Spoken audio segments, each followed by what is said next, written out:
ఒకవేళ వేరే మార్గం నుంచి వచ్చినా కూడా ముందు ప్రహ్లాదుని కొడతారు. ఏంట్రా నువ్వు చెప్పింది అసలు? నేను ఉక్కు స్తంభంలో ఉంటాను. నేను మాకు జాగలేదా? మేము స్వర్గంలో పైన కుర్చీ వేసుకుని కూర్చుంటాం.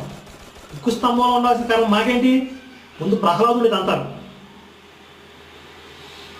ఈ విషయం ఎందుకు చెప్తున్నానంటే, ఈ మధ్య కొంతమంది 3 మతాల్లో ఉన్నటువంటి దేవుడు ఒక్కడే, 3 మతాల్లో ఉన్న ఈశ్వరుడు ఒక్కడే, పుణ్య గ్రంథాల్లో ఉన్న ఈశ్వరుడు ఒక్కడే, ఈ విధమైన ప్రచారాలు చేస్తూ వస్తున్నారు. కానీ ఇస్లాం, క్రైస్తవ, హిందుత్వంలో ఉన్నటువంటి దేవుడు వారి యొక్క తత్వము ఒకటి కాదు.